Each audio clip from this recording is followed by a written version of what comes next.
Captain Veltar felt the deck shake under her four legs as another explosion rocked the research ship. The gentle hum of the engines had been replaced by warning sounds and the smell of burning circuits. Her crew of 12 botanists and researchers looked at her with wide, frightened eyes. "Captain, the main power core is failing," said Science Officer Kethron, his voice shaking. His green skin had turned pale with fear. "We have maybe 2 hours before total system failure." Veltar tried to stay calm. The gentle current was supposed to be on a simple mission. They were collecting plant samples from uninhabited worlds in the outer rim of the galaxy. It should have been safe, but a solar flare had hit them when their shields were down for maintenance.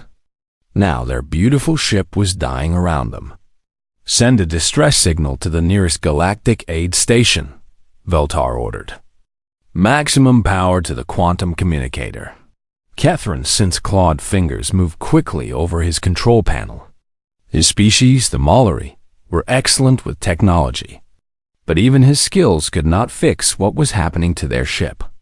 "Captain, there is a problem," he said after several minutes. "The solar flare damaged the communicator's targeting system. The automatic protocols are not working correctly." Another explosion shook the ship. This one was stronger. The lights flickered and went out for several seconds. When they came back on, they were much dimmer. "Just send the signal," Veltar said. "Send it to anyone who can help us."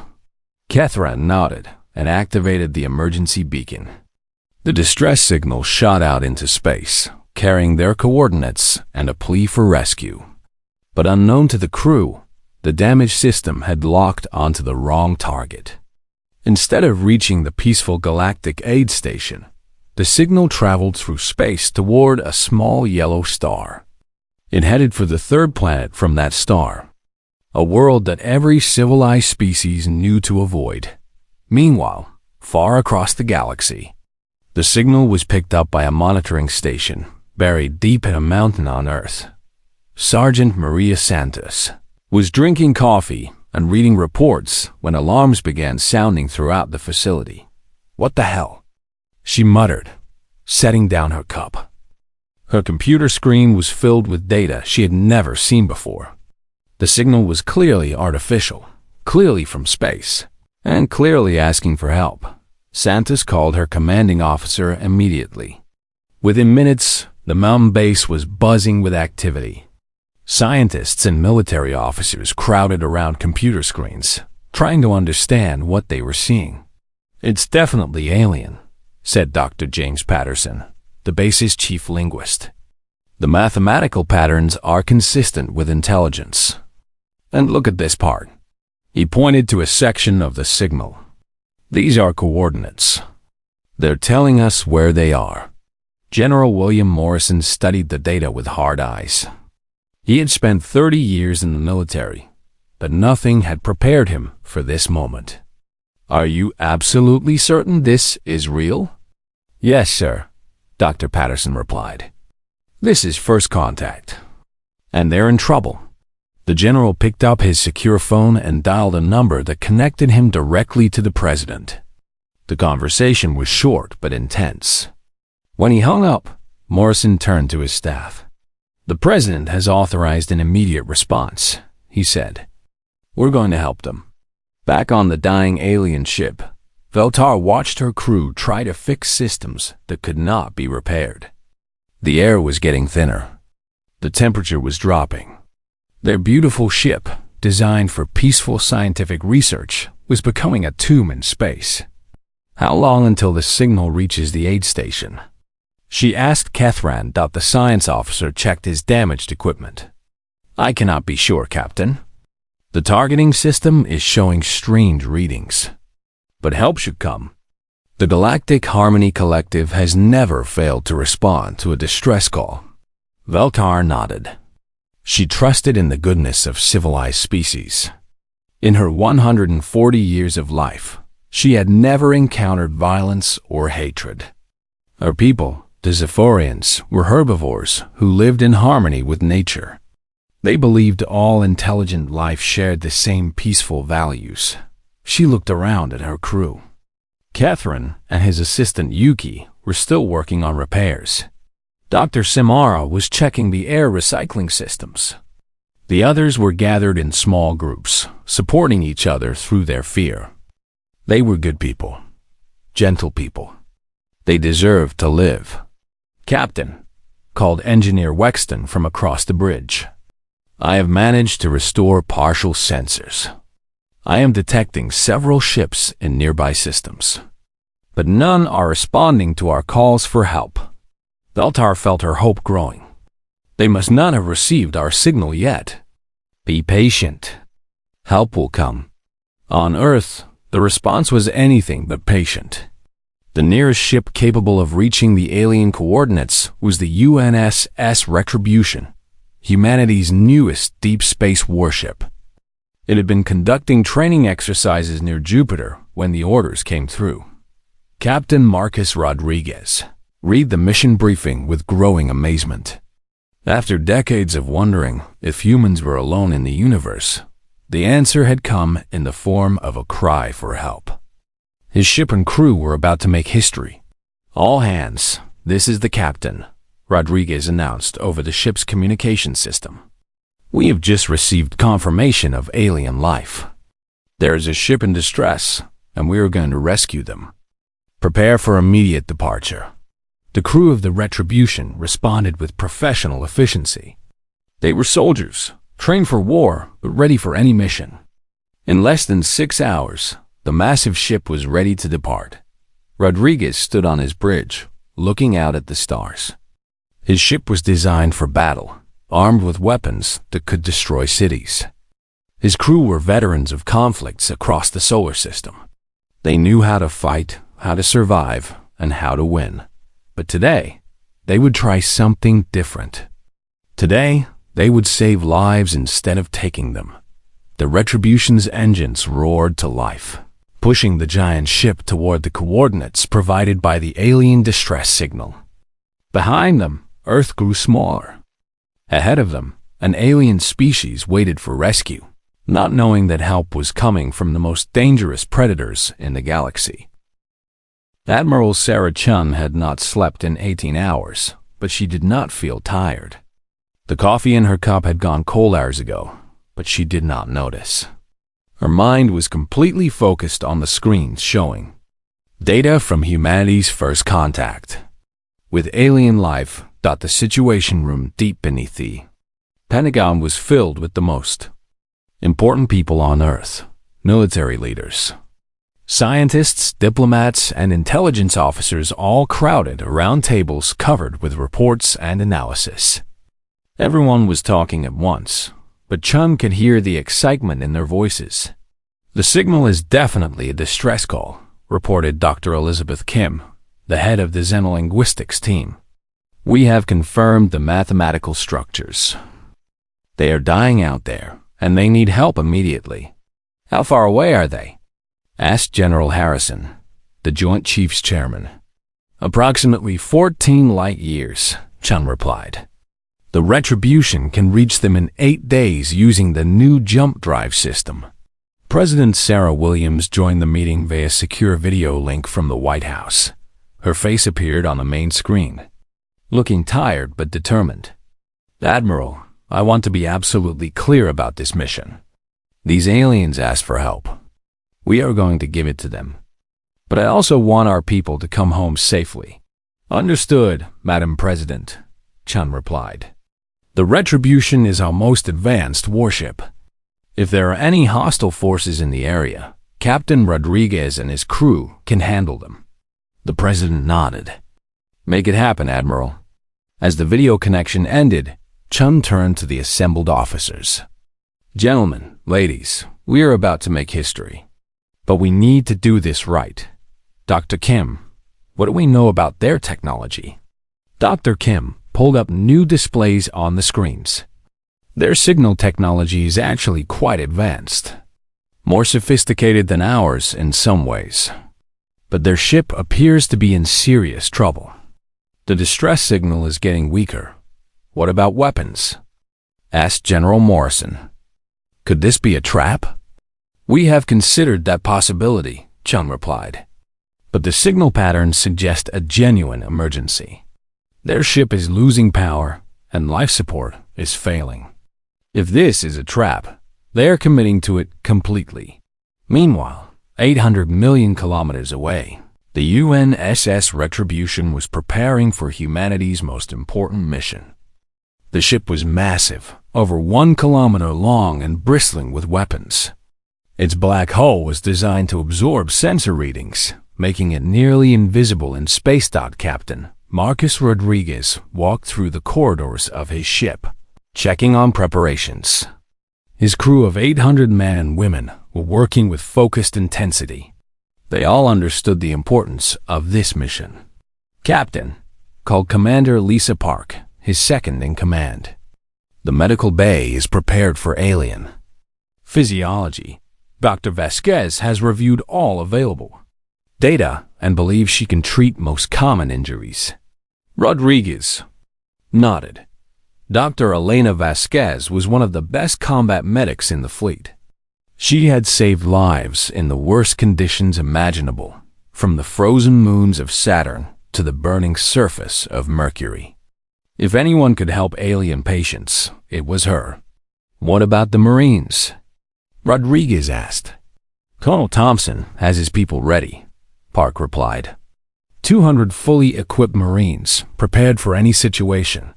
But the colonel is concerned about first contact protocols. Rodriguez understood the concern. His Marines were trained for war. They knew how to fight in zero-gravity, toxic atmospheres, and extreme temperatures. They could survive almost anything and kill almost anyone. But aliens might not understand that humans meant no harm. The captain made his way to the Marine section of the ship. Colonel James Thompson was briefing his troops in the main assembly area. 200 men and women in full combat armor listened carefully to his words. Listen up, Marines, Thompson was saying. This is not a combat mission. We are going to rescue alien civilians. They will be scared, confused, and possibly injured.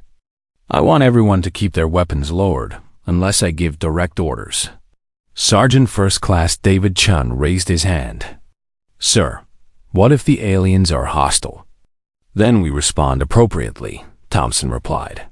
But remember, we are representing all of humanity.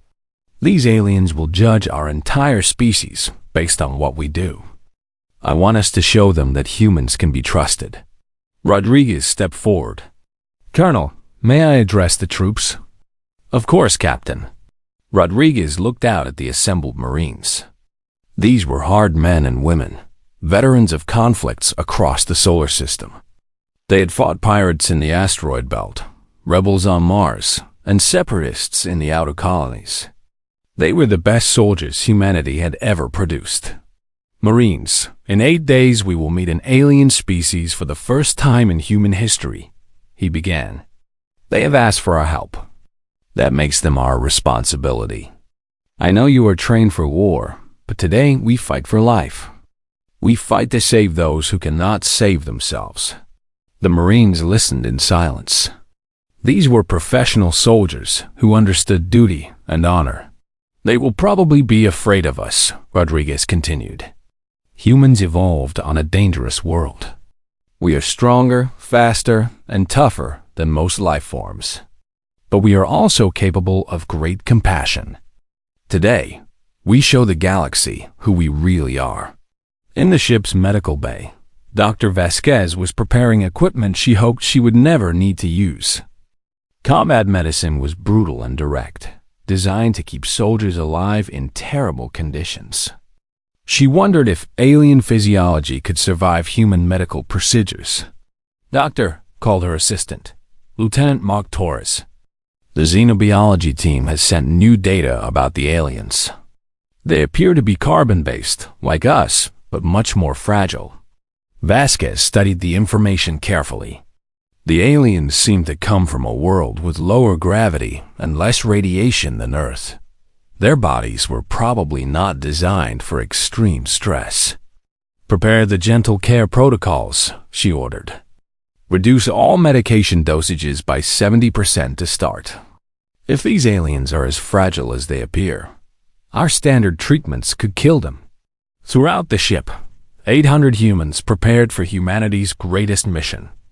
Engineers checked the life support systems that would keep aliens alive. Cooks prepared foods that alien digestive systems might be able to process. Communications officers practiced using the translation software that might let humans and aliens talk to each other. The Retribution was more than a warship. It was a floating city, equipped with everything needed to survive in deep space for months. Manufacturing bays could build replacement parts from raw materials. Hydroponic gardens could grow fresh food. The ship even had recreational facilities where the crew could relax during long missions. But today, all of that capability was focused on one goal: saving alien lives. "Captain," called the navigation officer, "jump drive is ready. Course is laid in for the alien coordinates." Rodriguez took his place in the command chair. "All stations, report readiness." One by one, his department heads confirmed they were ready. Weapons, navigation, engineering, medical, communications, and Marines all reported green status. "Engage jump drive," Rodriguez ordered. Reality twisted around the Retribution as it jumped into hyperspace. The ship and its crew disappeared from the solar system, racing toward their destiny among the stars. Captain Veltar was checking the life support systems when Catherine called out from his station. His voice was filled with excitement and relief. "Captain, I am detecting a ship approaching our position. It appears to be responding to our distress signal." Veltar felt hope surge through her body. Help had finally arrived. She looked around at her crew, seeing the same relief in their large, gentle eyes. They had been drifting in space for 6 days, watching their ship slowly die around them. "Can you identify the ship?" she asked. "Which species sent it?" Catherine worked at his damaged console, trying to get clear readings. "The ship is very large, Captain. Much larger than any rescue vessel I have seen before. And the energy signatures are unusual." "What do you mean, unusual?" "I am not sure, Captain. The computer is having difficulty classifying the readings. But help has come. That is what matters." Around the bridge, the surviving crew members began to celebrate quietly. They embraced each other with their long, thin arms. Some of them were crying tears of joy. They were going to live. Simara activated the ship's external cameras and put the image on the main screen. "There," she said. "I can see it approaching." The celebration stopped immediately. Every alien on the bridge stared at the screen in growing horror. The ship approaching them was enormous, easily 10 times the size of their research vessel. But size was not what frightened them. The vessel was angular and black, covered with what looked like weapon systems. It moved through space like a predator stalking prey, all sharp edges and threatening designs. "By the ancient trees," whispered Engineer Wexton. "What is that thing?" Veltar tried to stay calm, but fear was growing in her chest. This was not a rescue ship from any species she knew. This was a warship, designed for destruction and death. "Perhaps it is an escort," she said weakly. "Some species use military ships to protect their rescue vessels." But even as she spoke the words, she did not believe them. The approaching ship radiated menace and power. Energy readings showed weapon systems that could destroy entire fleets. This was not a rescue vessel. This was an engine of war. Aboard the Retribution, Captain Rodriguez studied the alien ship on his main screen. It was small and elegant, clearly designed for scientific research rather than combat. Damage was visible along its hull, and energy readings showed failing systems throughout the vessel. "Life signs?" he asked.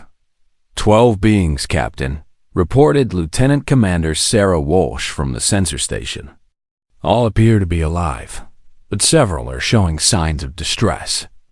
Oxygen levels are dropping rapidly." Rodriguez nodded grimly.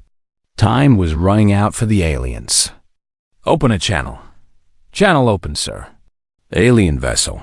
This is Captain Marcus Rodriguez of the United Nations Starship Retribution. We received your distress call and are here to provide assistance. Please respond. On the alien bridge, the words came through their translation system in a voice that sounded harsh and threatening. The computer did its best to convert human speech patterns, but it could not remove the commanding tone that came naturally to military officers. Veltar forced herself to respond. This is Captain Veltar of the research vessel Gentle Current. We are grateful for your response to our distress signal. Understood, Captain Veltar. We are going to bring you aboard our ship for medical treatment and repairs. Prepare to be boarded. Do not make any sudden movements or activate any weapon systems. The alien crew looked at each other in terror. Weapon systems? Their research ship had no weapons. Why would these beings assume they were armed? And why did they sound so threatening when they claimed to be helping? Captain Rodriguez, Veltar replied carefully. We have no weapons. We are peaceful researchers. Perhaps you could simply provide us with repair materials? Rodriguez frowned at the response. The alien ship was clearly dying. Attempting repairs in space would take too long, and the aliens might not survive. Negative, Captain. Your ship is too badly damaged. We are bringing you aboard for your own safety. Prepare for boarding procedures. On the Retribution, Colonel Thompson was briefing his boarding teams. 20 Marines in full combat armor stood ready to save alien lives. Their equipment was designed for hostile environments and dangerous situations. Remember, Thompson told his Marines, these aliens are civilians in distress. They will be frightened and confused. Keep your weapons lowered and move slowly. We want to help them, not terrify them. Sergeant Chen raised his hand. Sir, what if they resist boarding? Then we complete the mission anyway, Thompson replied. Sometimes people in distress do not think clearly. Our job is to save their lives, even if they do not understand that we are helping them. The boarding pods launched from the Retribution, racing toward the alien ship. Each pod carried 5 heavily armed Marines in powered armor. To humans, this was standard rescue protocol for potentially dangerous situations. To the watching aliens, it looked like an invasion. Captain, gasped Kethron, watching the pods approach.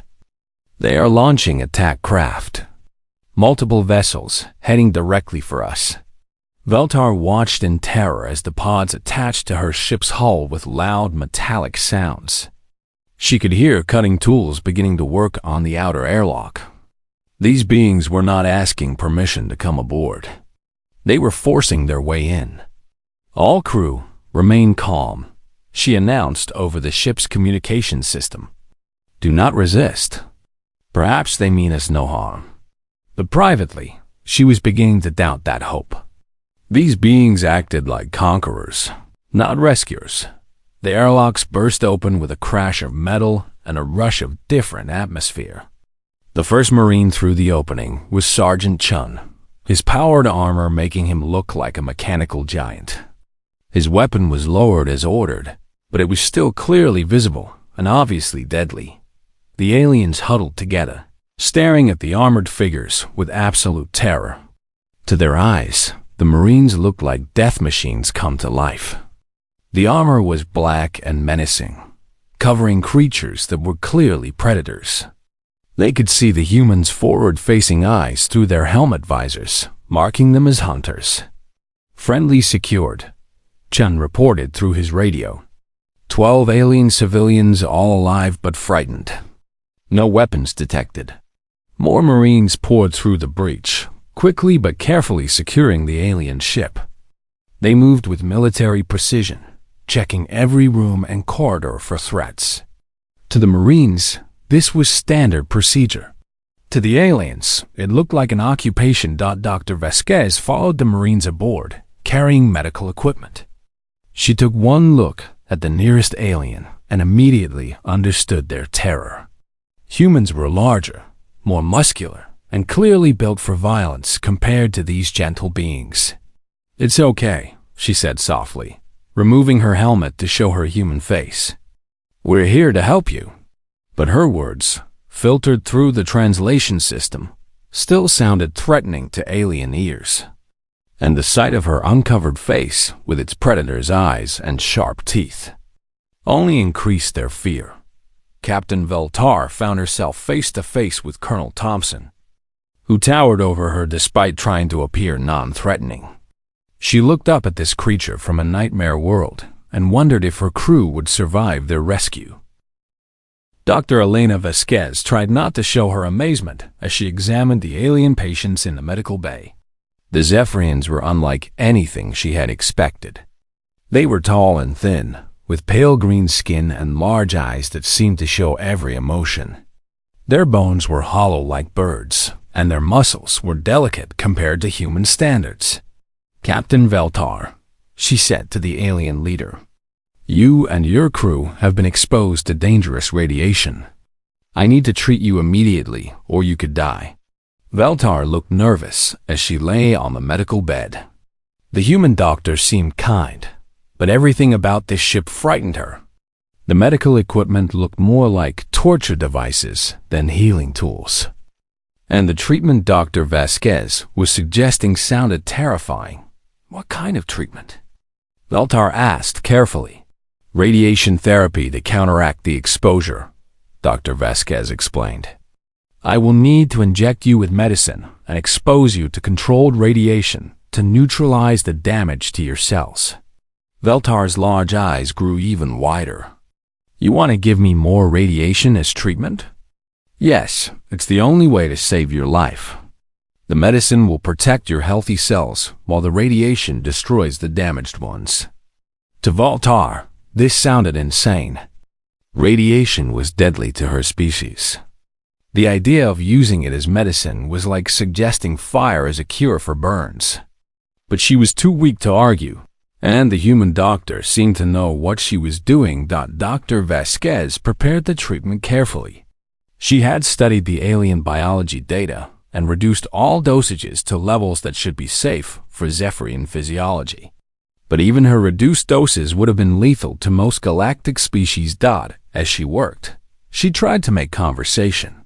"Captain, can you tell me about your home world? I want to understand your biology better." Veltar was surprised by the question. She had expected these warriors to demand information about galactic defenses or military secrets. Instead, this human wanted to know about Zephyria. "My world is peaceful," she said slowly. "The temperature is always the same, never too hot or cold. The air is pure and clean. We grow our food in gardens and live in harmony with all life." Dr. Vasquez nodded as she prepared the injection. "That sounds beautiful. What about your sun? How much radiation does your planet receive?" "Very little," Veltar replied. "Our atmosphere protects us completely. Any radiation at all is dangerous to us." The human doctor paused in her work. "Any radiation? What about natural background radiation?" "We have almost none on our world. Our planet is perfectly shielded." Veltar looked confused. "Why do you ask? Is your world different?" Dr. Vasquez realized she needed to be careful with her answer. "Yes, our world is quite different. We receive much more radiation naturally." She did not explain that Earth's natural radiation levels would kill a Zephyrian in minutes. Meanwhile, in the ship's conference room, Captain Rodriguez was meeting with Science Officer Catherine. The alien scientist was nervous but curious about human technology. "Your ship is very impressive," Catherine said, looking around at the military equipment. "But I do not understand why a rescue vessel needs so many weapons." Rodriguez paused, realizing the misunderstanding. "This is not a rescue vessel, Catherine. This is a military ship. We were the closest vessel capable of reaching you in time." "Military?" Catherine's skin turned pale. You mean this is a warship? Yes, the most advanced warship in our fleet. Catherine tried to process this information. But why would you send a warship to rescue civilians? Do you not have dedicated rescue vessels? We do, Rodriguez replied, but they are much smaller and slower. Your distress signal indicated you were dying. We sent our fastest ship. The alien scientist looked confused and frightened. I do not understand. In the Galactic Harmony Collective, military vessels are never used for peaceful purposes. The two concepts are completely separate. Now it was Rodriguez's turn to be confused. Galactic Harmony Collective? The alliance of peaceful species that governs this part of the galaxy, Catherine explained. Over 2,000 civilized worlds, all working together for peace and prosperity. Rodriguez felt a chill run down his spine. 2,000 civilized worlds? How long has this alliance existed? Nearly 50,000 of your years, Catherine replied. We have had no wars, no conflicts, no violence for longer than most species can remember. The human captain stared at the alien in amazement. 50,000 years of peace. It was almost impossible for a human to imagine. And you said this alliance governs this part of the galaxy. How much of the galaxy are we talking about? Approximately 60% of all known habitable worlds, Catherine answered. The other regions are either uninhabited or... He paused, looking uncomfortable. Or what? Or they are marked as Deathworlds. Planets too dangerous for intelligent life to evolve. Rodriguez had a terrible suspicion about what came next. What makes a world too dangerous? Catherine consulted the datapad he carried. High radiation levels, extreme temperatures, gravitational stress, toxic atmosphere, geological instability, dangerous weather, aggressive evolution. He looked up at Rodriguez. Where exactly is your home world, Captain? Rodriguez was quiet for a long moment. Then he activated the room's display screen and brought up a star chart. Here, he said, pointing to a small yellow star. The third planet from this star. Catherine looked at the location, and his skin went completely white. He checked his datapad several times, as if he could not believe what he was seeing. Captain Rodriguez, he said slowly, according to our records, that system is marked as Classification 12 Deathworld. No intelligent life could possibly survive on such a planet. Classification 12? The highest danger level in our system, Catherine explained, his voice shaking. A world so hostile that even our most advanced protective equipment would fail within minutes. The radiation alone would sterilize any known life form. Rodriguez realized the scope of what they were dealing with. Catherine, what would happen if your people were exposed to Earth's environment? The alien scientist consulted his datapad again. Immediate death from radiation poisoning, pressure differential, temperature shock, and atmospheric toxicity. Probably within the first few seconds of exposure. The human captain thought about his crew.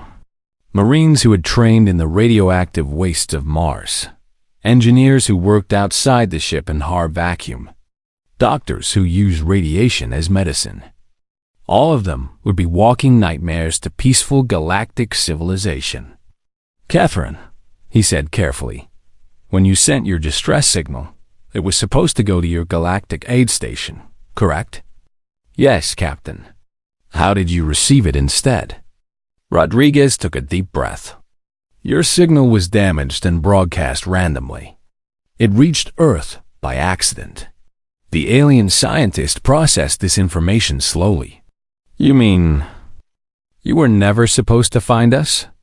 No, and according to your records, we should not even exist.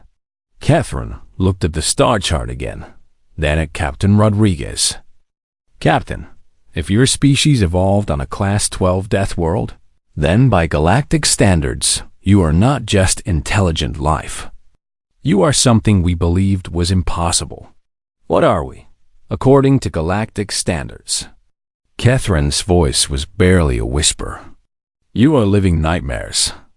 You are death itself, walking among the stars. Rodriguez sat back in his chair, finally understanding why the aliens had been so terrified. To them, humans were not rescuers. They were monsters from the worst kind of hell, creatures that should not be able to exist, but they did exist. And they had come to help. 3 days after the rescue, Captain Veltar felt strong enough to walk around the human ship. Dr. Vasquez's treatment had worked perfectly, though Veltar still could not believe that radiation could be used as medicine. The human medical techniques seemed impossible, but her crew was alive and healing. She found Captain Rodriguez in the ship's observation deck, looking out at the stars. The human officer seemed different now that she understood what he was. Not a monster, but something far more complex. "Captain Rodriguez," she said softly, "may I speak with you?" The human turned and smiled. Veltar no longer found his teeth frightening. She was beginning to understand that humans showed emotion differently than her people. "Of course, Captain Veltar. How are you feeling?" "Much better, thank you." She moved to stand beside him at the large window. "I wanted to apologize for my crew's behavior when you first boarded our ship. We were very frightened." Rodriguez nodded. "I understand. We probably looked pretty scary to you." "Yes, but that was wrong of us. You saved our lives, and we treated you as enemies." "You didn't know," Rodriguez said gently. "We're still learning about each other." Veltar was quiet for a moment, looking at the stars. "Captain, may I ask you something personal?" "Sure. What is Earth really like?" "I have read the reports that Catherine prepared, but I cannot imagine living in such conditions." Rodriguez thought about how to explain his home world to someone who had never experienced danger. "Earth is beautiful, but it's also dangerous. We have storms that can level cities, earthquakes that split the ground, volcanoes that fill the air with poison, radiation from space that would kill your people instantly. How do you survive?" "We adapt. We build stronger shelters. We learn to predict disasters. We develop medicine to heal radiation damage. We become tougher, stronger, faster." He looked at her. "But we also become more caring. When life is dangerous, people learn to help each other." Veltar found this fascinating. "So danger makes you more peaceful, not less?" "In many ways, yes. When everyone faces the same threats, you learn that cooperation is the only way to survive." This was completely different from what galactic civilization believed about Deathworlds. They assumed that dangerous conditions created violent, aggressive species. But here was proof that it could create something else entirely. "Captain Rodriguez," Veltar said slowly, "I think my people have made a terrible mistake about yours." Over the following days, a remarkable cultural exchange took place aboard the Retribution. The human crew was amazed to learn about galactic civilization. Catherine shared stories of worlds where weather was controlled by technology, where war had been forgotten for thousands of years, where different species worked together in perfect harmony. In return, the humans shared their own stories. They told the aliens about human art, music, and literature. They explained how humans had learned to turn their aggressive instincts toward positive goals like sports, exploration, and protecting others. Dr. Vasquez spent hours with Dr. Simara, the alien medical officer. They compared their different approaches to healing. Simara was amazed by human medical techniques, which seemed brutal but incredibly effective. "Your doctors use radiation, toxic chemicals, and surgical procedures that would kill most species," Simara observed. "But they work on human patients. We had to develop aggressive medicine because we live in an aggressive environment," Dr. Vasquez explained. "But the same techniques that save humans in extreme conditions work very well on diseases and injuries from safer worlds." The alien doctor realized the implications immediately. You could treat conditions that we cannot cure, diseases that kill thousands of people across the galaxy. And you could teach us gentler methods for treating patients who don't need extreme intervention, Dr. Vasquez replied. Meanwhile, Colonel Thompson was having similar conversations with the alien crew about human military philosophy. They could not understand why humans had developed such advanced weapons if they were peaceful. We prepare for war so that we can preserve peace, Thompson explained. When dangerous people know that good people can fight back, they think twice before causing trouble. Engineer Wexton was fascinated by human technology. Despite being from a death world, humans had developed remarkably advanced systems. Their ships were stronger, their weapons more powerful, and their equipment more durable than anything in the galaxy. Your technology is designed for survival in impossible conditions, he observed. It is much more robust than ours. It has to be, replied Chief Engineer Sarah Kim. On Earth, equipment failure can mean death. So we build everything to keep working no matter what happens. As the days passed, Captain Rodriguez faced the most important decision of his career. The alien ship was now repaired enough to travel, but it would take weeks to reach Zephyr in space. Meanwhile, the galaxy had no idea that humans existed or that they had made contact with the Galactic Harmony Collective. Captain, said Commander Park during a private meeting, what are we going to do with them? We can't just drop them off and pretend this never happened. Rodriguez had been thinking about the same problem. No, we can't. This changes everything for both our species. He made his decision and called both crews together in the main hangar bay. Humans and aliens stood side by side, no longer afraid of each other. My friends, Rodriguez began, we have shared something special over these past few days. We have learned that species who seem very different can become allies and friends. The assembled crews listened carefully. Both humans and aliens had grown to respect each other. Captain Veltar, Rodriguez continued, your people believe that humans should not exist. But we do exist, and we want to be part of the galactic community. Veltar stepped forward. Captain Rodriguez, I will tell my government everything I have learned about humanity. You are not the monsters our records suggest. You are protectors. Rodriguez smiled. And we want to continue protecting. Captain Veltar, I would like to request permission to escort your ship back to Zephyr in space. The alien captain looked surprised. You want to escort us home? Yes, and I want to send a message to your Galactic Harmony Collective. What message? Rodriguez looked out at the assembled crews, human and alien standing together. I want to tell them that Earth has received their call for help. That humanity is here to serve. Veltar felt tears forming in her large eyes. You want to protect the entire galaxy? If you'll let us, Rodriguez replied. We've been looking at the stars our whole lives, wondering if we were alone. Now we know we're not. We know there are good people out there who need protection from the dangers of the universe.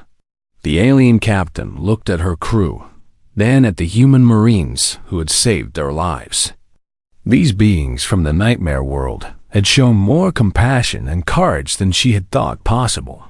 Captain Rodriguez, she said formally, on behalf of the Zephyrian Scientific Collective, I invite humanity to join the Galactic Harmony Alliance. Rodriguez stood straight and proud. Captain Veltar, on behalf of Earth and humanity, we accept. The hangar bay erupted in cheers from both species. Humans and aliens embraced, no longer strangers but partners in the greatest adventure in the galaxy. As the Retribution and the Repaired gentle current set course for Zephyrian space. A new chapter in galactic history began. The most peaceful species in the galaxy had just allied themselves with the most dangerous, and the universe would never be the same.